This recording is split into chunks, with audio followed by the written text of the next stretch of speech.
अस्सलाम वालेकुम स्टूडेंट्स। हमारा जो नेक्स्ट टॉपिक है वो है प्रोबेबिलिटी एंड कंडीशनल प्रोबेबिलिटी। और प्रोबेबिलिटी जैसे हमने पहले भी डिस्कस की है तो ये उससे रिलेटेड और इजी ही आपको लगेगा। इसमें आपने बस ये याद रखना है जो हमारा म्यूचुअली एक्सक्लूसिव इवेंट और नॉन म्यूचुअली एक्सक्लूसिव इवेंट जो हमने पहले भी पढ़ा था उसी को आगे हम एक्सटेंड करेंगे। अगर ए और बी म्यूचुअली एक्सक्लूसिव हैं तो उन दोनों का एडिशन वन के इक्वल होगा, होल सैम्पल स्पेस के इक्वल होगा, क्योंकि उनके अंदर कोई कॉमन एरिया नहीं है।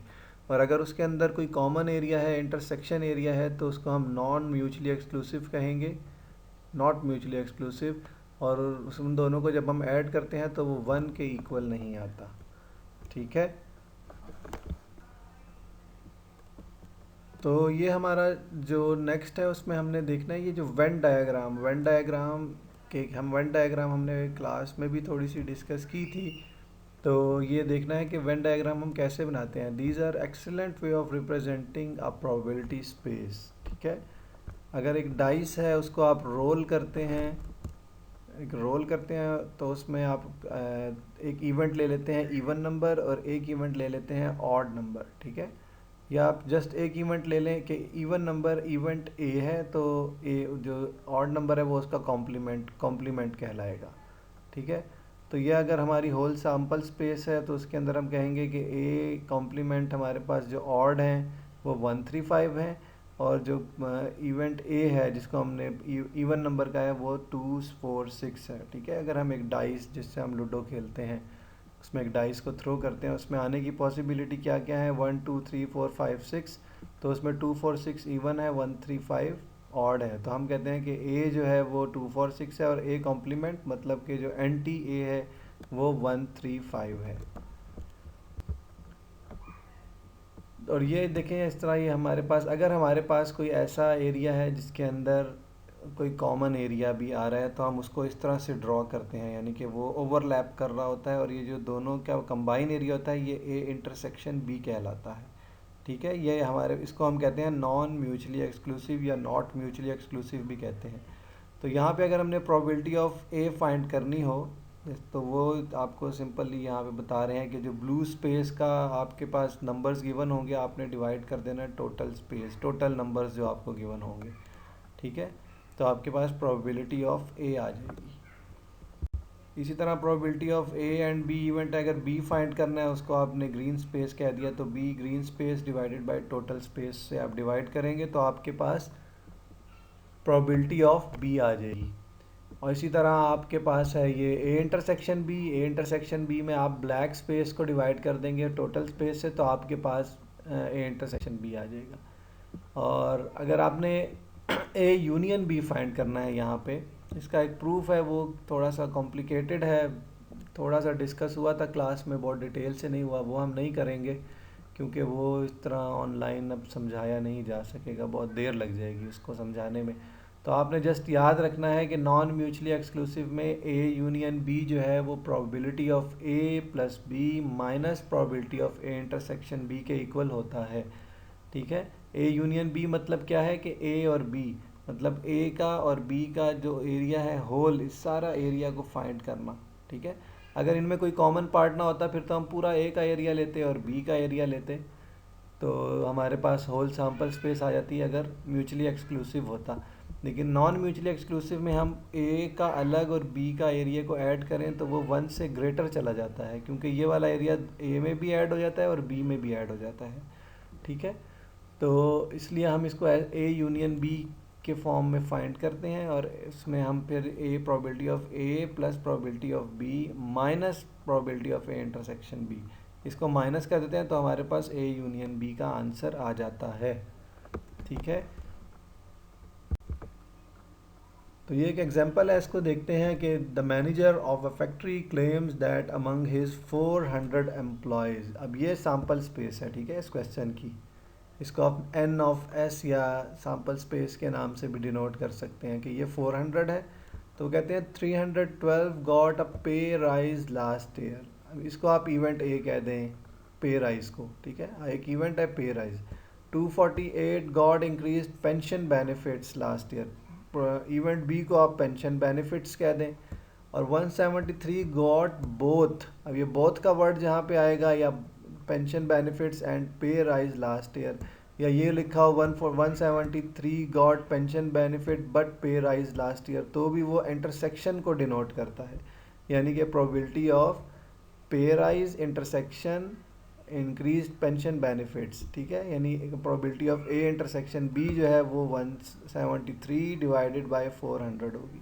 और 13 गॉट नाइदर, यानी कि दोनों को जो है वो कुछ नहीं मिला, तो वो 13 है। तो अब वो कहते हैं कि आप ये चीज़ें यूज़ करें और फाइंड करें गेटिंग अ पे राइज मतलब probability of A, not getting a pay rise probability of A complement, getting pay rise and pension benefit मतलब probability of A intersection B, getting no pay rise और pension benefit मतलब probability of A complement union. अब और आ गया यहाँ पे, और को आपने याद रखना है, और यूनियन के लिए यूज़ होता है एंड इंटरसेक्शन के लिए यूज़ होता है। तो और आ गया तो आपने लिखना है getting no pay rise, no pay rise मतलब ए कॉम्प्लीमेंट यूनियन बी, ठीक है। ये फाइंड गेटिंग आ पे राइज और बेनिफिट मतलब probability of A union B find करना होगा। तो ये थोड़ा डिटेल से है, इसको आप देख लें कि प्रोबेबिलिटी ऑफ ए जो है वो आपके पास क्या है, प्रोबेबिलिटी ऑफ बी क्या है, और 173 बोथ है, यानी कि ये उनके नंबर्स जो पीछे आपको गिवन है वो इन्होंने यहाँ पर लिख दिए हैं, ठीक है। तो इसको आप थोड़ा डिटेल से देख लें, कुछ नंबर्स के वो फॉल्ट भी होगा उसको आप समझ लेना। तो प्रोबेबिलिटी ऑफ ए जो होगी वो क्या होगी, ये होल आपके पास 138 प्लस 173, इसको आप ऐड कर लेंगे डिवाइडेड बाय 400, जो न इसको उन्होंने ऐड भी किया हुआ है, आप वैसे डायरेक्ट भी 400 करेंगे। तो ये 311 या 12 जो भी गिवन है इसको डिवाइडेड बाय 400 करेंगे, तो ये आपके पास प्रोबेबिलिटी ऑफ ए आ गई, ठीक है। Probability of A complement simple 1 minus probability of A, जब ए की फाइंड किया उसको 1 में से माइनस कर दें तो प्रोबेबिलिटी ऑफ ए कॉम्प्लीमेंट आ जाएगी। Probability of A intersection B 173 आपको गिवन है पीछे, डिवाइडेड बाय 400 किया तो ये पे राइज एंड बेनिफिट आ गया। और नाइदर का है, नाइदर का जब आ जाएगा तो A complement union B complement, इसका एक वे तो ये है कि आप इसको इन्होंने तो डायरेक्ट लिखा है ए, आप अगर कॉम्यूटेटिव लॉज अगर आपको पता हो कि A complement union B complement जो है वो इक्वल होता है 1 minus probability of A intersection B, समझ में आई। यानी कि आप अगर इसका होल कॉम्प्लीमेंट ले लें तो probability of A intersection probability of B, और उसको आप 1 में से माइनस कर दें तो आपके पास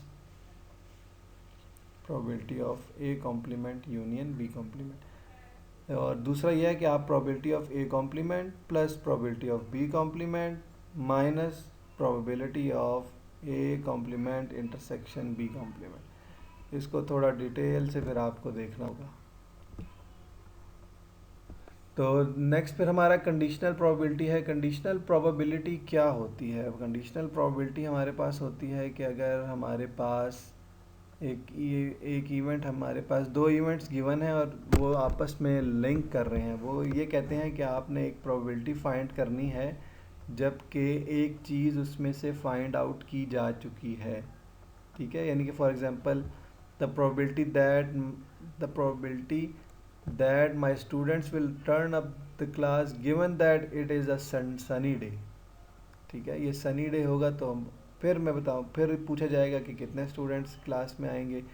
और अगर यहाँ होता कि probability that my students will turn up to class given that it is a Sunday, तो वो संडे जो है वो बताएगा कि स्टूडेंट्स जो हैं वो नहीं आएंगे, ठीक है। तो हम स्टूडेंट्स प्रोबेबिलिटी जो है वो नहीं, क्योंकि स्टूडेंट्स का संडे के साथ कोई इंटरसेक्शन नहीं है, तो हम उसको नेग्लेक्ट कर देंगे। तो इसी तरह if these two events are A and B then they are not independent, we write probability of A given B, इसको हम इस तरह से डिनोट करते हैं, ए गिवन को हम इस तरह से डिनोट करते हैं और इस तरह से भी लिखते हैं ए गिवन बी। तो हम ये देखते हैं कि आगे क्वेश्चन में कि किस तरह से फाइंड आउट करते हैं वैल्यू को। ये देखें, इसमें आपको बताया हुआ है कि इसी तरह आपके पास दो इवेंट्स थे ए और बी, उनमें कॉमन एरिया भी था, ठीक है। तो A given B find out करने का कहा गया, तो उसका फार्मूला क्या है, probability of A intersection B divided by probability of B. ठीक है, जो गिवन में होगा वो डिवाइड में आएगा और दोनों का इंटरसेक्शन ऊपर आ जाएगा। ठीक है, तो अब यहाँ पे आपको जो भी चीज़ गिवन हो, ए कॉम्प्लीमेंट गिवन बी, तो आपने A complement intersection B find करना है। वो ए इंटरसेक्शन बी कैसे फाइंड करते हैं वो आपको प्रोसेस आना चाहिए। ठीक है, तो कहीं पे किसी को कोई मिस्टेक हो रही हो, समझ ना आ रही हो, तो वो मुझसे बेशक पूछ भी ले बाद में। ठीक है, तो ये सिंपल इसका फार्मूला ये है। ए इंटरसेक्शन बी आपको समझ में आ गया पीछे कैसे फाइंड करना है, प्रोबेबिलिटी ऑफ बी समझ में आ गया कैसे फाइंड करनी है। आप जस्ट इसको वैल्यूज़ को फाइंड करें और पुट करें तो ए गिवन बी का आंसर आपको मिल जाएगा। इसको हम कहते हैं कंडीशनल प्रोबेबिलिटी। और ये एक एग्जांपल है, इसमें देखें प्रोबेबिलिटी ऑफ ए, बी और ए गिवन बी तीनों गिवन है और आपसे कहा गया है कि फाइंड करें probability of A intersection B, probability of A union B, probability of A given B complement. देखें अब ये कॉम्प्लीमेंट यहाँ पे इन्होंने डाल दिया है। ठीक है, और वो फिर ये कह रहे हैं fill in the Venn diagram. ये अगर आपको वेन डायग्राम ना दी गई हो तो आपको ये बनानी आनी चाहिए। ठीक है, कि प्रोबेबिलिटी ऑफ ए जो है वो 0.3 है। अब ये वाला 0.1 एरिया है ना, ये ए का नहीं है, ये एरिया है ए इंटरसेक्शन बी कॉम्प्लीमेंट का। ठीक है, ये जो वाइट सर्कल के अंदर जो वाइट एरिया है ये है ए इंटरसेक्शन बी कॉम्प्लीमेंट, और इसी तरह ये जो रेड एरिया है ये है बी इंटरसेक्शन ए कॉम्प्लीमेंट, और ये blue area A intersection B. और होल जो ए है वो जो ये सर्कल है जिसमें वाइट और ब्लू दोनों आ रहे हैं वो 0.3 है। इस चीज़ को आपने समझना है थोड़ा सा। ठीक है, ये बल्कि अभी आप लोग अपनी कॉपीज़ या उस पर लिख लें कि ये 0.1 जो है ये ए इंटरसेक्शन बी कॉम्प्लीमेंट का एरिया है, probability of A intersection B complement, और ये probability of B intersection A complement, और ये जो है ए इंटरसेक्शन बी का एरिया है। ठीक है, तो अब सिंपल ये है कि आपके पास पहले पार्ट में ए इंटरसेक्शन बी है, तो ए गिवन बी क्या हो गया 0.5। सो किसके इक्वल होता है, probability of A intersection B divided by probability of B. अब आपको ए गिवन बी भी गिवन है और प्रोबेबिलिटी ऑफ बी भी गिवन है। ठीक है, तो आप इसको ए गिवन की वैल्यूज़ पुट करेंगे, क्रॉस मल्टीप्लाई करेंगे, तो ए इंटरसेक्शन बी का आंसर आपके पास आ जाएगा। और सेकंड में ए यूनियन बी है, यूनियन बी सिंपल है A plus B minus probability of A intersection B. ये आपको दोनों गिवन थे, ये 0.2 आपने अभी ऊपर फाइंड कर लिया, ये पुट करेंगे तो 0.5 आपका आंसर आ गया है। और इसी तरह आप जो थर्ड है उसके अंदर है ए गिवन बी कॉम्प्लीमेंट, मतलब ए गिवन नॉट बी। ठीक है, तो इसको जब ओपन करेंगे A intersection B complement divided by probability of B complement. तो मैंने अभी आपको बताया था कि ये वाला एरिया क्या है, ए इंटरसेक्शन बी कॉम्प्लीमेंट, और रेड एरिया क्या है, बी इंटरसेक्शन ए कॉम्प्लीमेंट। ठीक है, ये आपने समझना है। ये क्लास में भी थोड़ा सा मैंने डिस्कस किया था कि ये ए इंटरसेक्शन बी कॉम्प्लीमेंट जब हमारी क्लासेस हो रही थी तब मैंने थोड़ा सा डिस्कस किया था कि ये होल जो ए का एरिया है वो तो ये है, और लेकिन इंटरसेक्शन पार्ट अगर निकाल दें तो हमारे पास बनता है probability of A intersection B complement, उसको हम कहते हैं। और इसी तरह ये जो रेड एरिया है ये बी इंटरसेक्शन ए कॉम्प्लीमेंट, तो ये ए इंटरसेक्शन बी कॉम्प्लीमेंट है। ठीक है, तो वो आपके पास 0.1 गिवन है, आप डायरेक्ट लिख लें या 0.3 माइनस 0.2 लिख के कर लें, तो ये आपके पास आ गया 0.1 divided by probability of B complement. अब बी कॉम्प्लीमेंट बी क्या था हमारे पास 0.4 का कॉम्प्लीमेंट कैसे होता है, 1 माइनस प्रोबेबिलिटी ऑफ बी, तो वो आपके पास 0.6 आ जाएगा। आपने वैल्यू फाइंड आउट कर ली, तो ये एग्जांपल आपकी सॉल्व हो जाएगी।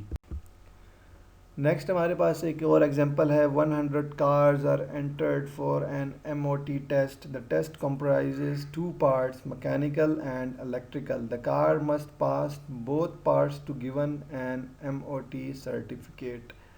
ठीक है, अब ये नंबर्स आपको गिवन है कि हाफ कार्स मतलब 50 कार्स इलेक्ट्रिकल हैं, 50 कार्स ने पास किया इलेक्ट्रिकल, 62 ने पास किया मैकेनिकल, और 15 ने पास किया इलेक्ट्रिकल, पास किया लेकिन मैकेनिकल फेल हो गया। तो इसको आप डिनोट कर लेंगे, चीज़ों से नोट कर लेंगे। ये आपके पास नंबर ऑफ ई हैं, इसको आप इवेंट ई कह दें, इसको इवेंट एम कह दें। ठीक है, तो आप फिर नंबर ऑफ जो इलेक्ट्रिकल हैं वो हैं 50 डिवाइडेड बाय कितने, नंबर ऑफ सैम्पल स्पेस क्या है 100, ठीक है। 50 डिवाइडेड बाय 100 तो प्रोबेबिलिटी ऑफ ई आपके पास 0.5 आ जाएगी। मैकेनिकल जो का करेंगे तो 62 डिवाइडेड बाय 100 आपके पास प्रोबेबिलिटी ऑफ एम आ जाएगी। और इसी तरह ये है ई और बट यूज़ हो रहा है तो ये इंटरसेक्शन को डिनोट करता है, बट फेल तो ई इंटरसेक्शन एम कॉम्प्लीमेंट आपके पास 15 डिवाइडेड बाय 100 0.15 आ जाएगी। अब फाइंड हमें करने को कहा है passes overall, passes both that मतलब कि ई इंटरसेक्शन एम ये फाइंड करना है। फेल्स ऑन वन टेस्ट, ठीक है, मतलब एक टेस्ट पास है और एक टेस्ट फेल है, एक में फेल हो रहा है तो एक पास होगा एक फेल, इसको सिंपली आपने ई यूनियन एम फाइंड करना है यहाँ पे। और ये थर्ड जो है ये given that it had failed the mechanical only, ठीक है। तो ये गिवन क्या कंडीशन एक आ गई है कि गिवन दैट ये गिवन में है फेल्ड और mechanical M complement given F आपने यहाँ पे फाइंड करना है। तो ये आप देख लें यही चीज़ें वही जो अभी डिस्कस हुई हैं। ई जो है वो 0.5 आ गया, एम 0.62 आ गया, ई इंटरसेक्शन एम कॉम्प्लीमेंट आपका गिवन है वो 0.5 है। तो आपने इन तीनों चीज़ों को यूज़ करके अपनी वेन डायग्राम बनानी है। देखें ई आपका होल जो है 0.5 है, ठीक है। एम जो है वो 0.62 है, वो यहाँ पे लिखे भी हुए हैं, ये एम 0.62 है, ई जो है वो 0.5 है। लेकिन ये इंटरसेक्शन पार्ट और ये वाला ई इंटरसेक्शन एम कॉम्प्लीमेंट, ये वाला जो इंटरसेक्शन से हट के ई का एरिया है, और यहाँ पे भी इंटरसेक्शन के अलावा जो एम का एरिया है वो होगा एम इंटरसेक्शन ई कॉम्प्लीमेंट, ठीक है। तो ये उनकी प्रोबेबिलिटीज़ गिवन है। अब ये 0.15 जो है ये आपको गिवन है, देखें ई इंटरसेक्शन एम कॉम्प्लीमेंट आपको 0.15 गिवन है। तो ये एरिया आप फाइंड खुद कर लेंगे कि ई टोटल 0.5 था और ई इंटरसेक्शन एम कॉम्प्लीमेंट ये है, तो आप 0.5 में से माइनस करें 0.15 तो ई इंटरसेक्शन एम का एरिया आपके पास आ जाएगा जो कि बनता है 0.35, ठीक है।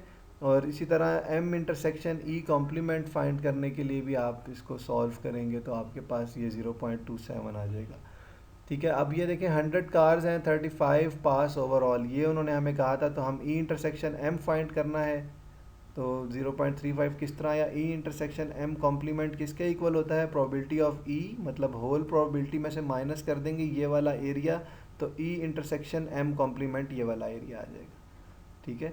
तो उन्होंने क्या किया, probability of E minus probability of E intersection M, तो सॉल्व किया 0.15 आ गया, ये यहाँ पे लिख दें आप, ठीक है। और सेकंड क्वेश्चन में क्योंकि कहा गया फेल्स ऑन वन टेस्ट यानी एक पास है एक फेल है, तो वो कंडीशन होती है ई यूनियन एम की, ठीक है। वो सिंपल आपके पास फार्मूला है E plus M minus E intersection M, आपके पास ई भी गिवन है एम भी गिवन है, ई इंटरसेक्शन एम भी आपने फाइंड ऊपर कर लिया, वैल्यूज पुट करें आगे। थर्ड जो क्वेश्चन है, given the car fails what chance that it failed mechanical only, ठीक है। ये आपने क्वेश्चन समझना है और इसको समझ के मुझे भी समझाना है, ठीक है। ये इतना मुश्किल नहीं है, बहुत इजी है, थोड़ा सा दिमाग आपको लगाना पड़ेगा कि वो ये कह रहे हैं ये फाइंड करना है कि एम कॉम्प्लीमेंट है गिवन में फेल है, फेल मतलब कि दोनों फेल, तो मतलब कि ई इंटरसेक्ट फेल का मतलब क्या होगा कि आप पहले दोनों पास का निकाल, दोनों पास की क्या वैल्यू थी, हाँ, probability of E intersection F आप अगर फाइंड करें